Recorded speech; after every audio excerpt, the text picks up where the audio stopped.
Mateo Kapitulo 5.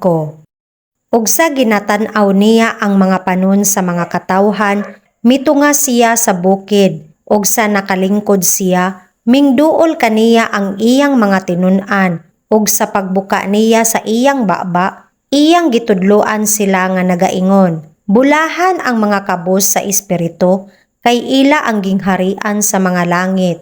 Bulahan ang mga nagmasulubon, kay sila pagalipayon. Bulahan ang mga maaghop, kay sila magapanunod sa yuta. Bulahan ang mga gigutom o giuhaw sa katarungan, kay sila pagabusgon. Bulahan ang mga maluloyon, kay sila makadawat og kaluoy. Bulahan ang mga maputli og kasing-kasing, kay sila makakita sa Dios. Bulahan ang mga makigdaiton, kay sila paganganlan mga anak sa Dios. Bulahan ang mga ginalutos tungod sa katarungan, kay ila ang gingharian sa langit. Bulahan kamo kung kamo pagapalabi-labihan, og pagalutoson, og kung pagaingnon kamo sa lunlon kadautan, og pamakak batok kaninyo tungod kanako. Managmaya og managlipay kamo, kay ang inyong balos dako didto sa mga langit.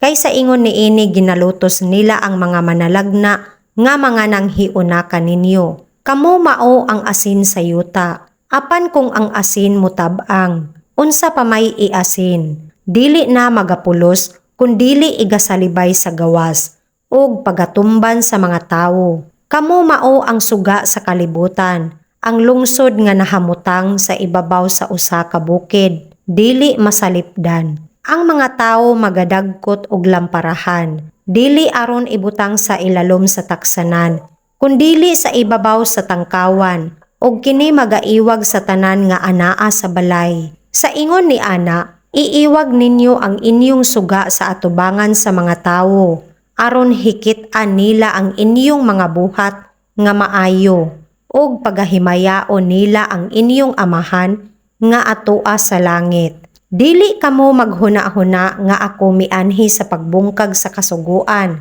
Kun sa mga manalagna, wala ako muanhi sa pagbungkag, kundili aron sa pagtuman. Kay sa pagkamatuod nagaingon ako kaninyo, nga hangtod nga mahanaw ang langit ug yuta, walay pagasayloan sa kasuguan, bisan usa ka kudlit, bisan usa ka tulpok, hangtod nga ang tanan matuman sa hingpit. Tungod niini, bisan kinsa nga magalapas sa usa niining mga sugo nga labing jutay og magatudlo sa mga tawo sa ingon paganganlan nga labing jutay sa gingharian sa langit. Apan bisan kinsa ang magatuman og magapanudlo kanila, kini paganganlan nga dako sa gingharian sa langit. Kay nagaingon ako kaninyo nga kung ang inyong pagkamatarong dili mo labaw sa ila sa mga eskriba og mga Fariseyo, dili gayud kamo makasulod sa gingharian sa langit. Hingdunggan ninyo nga ginaingon sa mga karaan, dili ka magpatay, og bisan kinsa nga magapatay, mahiagom sa paghukom. Apan ako magaingon kaninyo, nga ang tanang magapanuyo sa iyang igsuon sa walay hinungdan, mahiagom sa paghukom. Ug bisan kinsang mag-ingon sa iyang igsuon, kuwanggol, mahiagom sa Sanhedrin, ug bisan kinsang mag-ingon, buang ka, mahiagom sa infierno sa kalayo. Busa kung magdala ka sa imong halad sa halaran, ug diha mahinumdom ikaw nga ang imong igsuon adunay jutay nga butang batok kanimo, biyai diha ang imong halad sa atubangan sa halaran, ug lumakaw ka. Pagpakig-uli una sa imong igsuon, og unya moduol ka og ihalad ang imong halad. Magpakig-uyon ka gilayon sa imong kaaway, samtang ginakuyog mo pa siya sa dalan. Tingali kung igatugyan ikaw sa imong kaaway sa maghuhukom, og ang maghuhukom magatugyan kanimo ngadto sa iyang sulugoon, og igasulod ikaw sa bilangguan. Sa pagkamatuod nagaingon ako kanimo, nga dili ka gayud makagula didto, hangtod nga imong mabayaran ang katapusan nga diyot. Hingdunggan ninyo nga ginaingon sa mga karaan, dili ka manapaw. Apan ako nagaingon kaninyo, nga tanan kadtong nagatan-aw sa usa ka babayi sa pagkaibog kaniya, nakapanapaw na kaniya sa iyang kasing-kasing. Ug kung ang imong mata nga tuo mao ang kahigayunan sa imong pagpakasala, lus ka ug ipahilayo kanimo. Kay maayo pa kanimo nga ang usa ka bahin sa imong lawas mawala, ug dili nga ang tibuok mong lawas igahulog sa infierno. Ug kung ang imong kamot nga tuo mao ang kahigayunan sa imong pagpakasala, putla ug ipahilayo kanimo.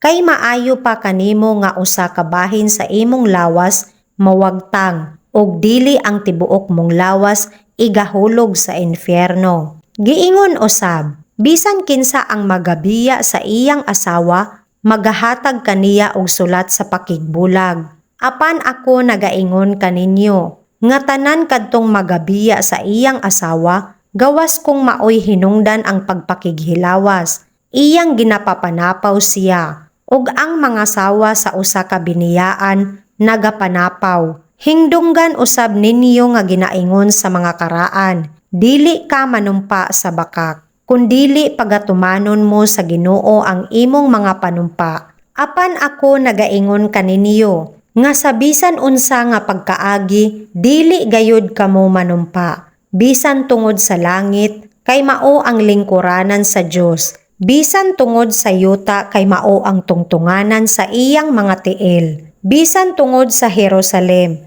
kay mao ang lungsod sa dako nga hari. Bisan tungod sa imong ulo, dili ka manumpa. Kay dili ikaw arang makapaputi, kun makapaitom sa bisan usa lamang kabuhok. Apan ang inyong pagsulti ingnon niini, oo, dili, dili. Kay bisan unsa nga lapas na niini, iya na sa dautan. Hingdunggan ninyo nga ginaingon sa mga karaan, ang mata baslan og mata, og ang ngipon baslan og ngipon. Apan ako nagaingon kaninyo, nga dili kamo magbatok sa dautan, kundili hinuon bisan kinsa nga musagpa kanimo sa api nga tuo, itaon usab kaniya ang pikas. Og kung kinsa ang buot makigburoka kanimo, og magakuha kanimo sa imong biste, ihatag usab kaniya ang imong kopo. Og bisan kinsa ang magpugos kanimo sa pagpalakaw og usa ka milya, ubani siya sa duha. Hatagi ang nagapangayo kanimo, ug ang buot maghulam kanimo ayaw pagtalikdi. Hingdunggan ninyo nga ginaingon, higugmaon mo ang imong isig katawo, ug pagadumtan mo ang imong kaaway. Apan ako nagaingon kaninyo, higugmaon ninyo ang inyong mga kaaway, panalangina ninyo ang nagapanghimaraot kaninyo. Buhata ang maayo sa mga nagadumot kaninyo, og pagampo kamo alang sa mga nagabuhat kaninyo sa dautan og nagalutos kaninyo. Aron mga himo kamo nga mga anak sa inyong amahan nga atoa sa langit. Kay ginapasubang niya ang iyang adlaw ibabaw sa mga dautan og ibabaw sa mga maayo. Nagapaulan siya sa mga matarong og sa mga dili matarong. Kay kung kamo mahigugma sa mga nahigugma kaninyo, unsa ang balos nga inyong pagadawaton? Wala ba magbuhat usab sa ingon ni ana ang mga maniningil sa buhis? Ug kung kamo magpangumusta sa inyong mga igsuon lamang, unsa ang ginabuhat ninyo nga labaw kaysa ginabuhat sa uban? Wala ba magabuhat sa ingon usab ang mga hintel? Busa, mamahingpit kamo. Ingon nga hingpit ang inyong amahan nga langit non.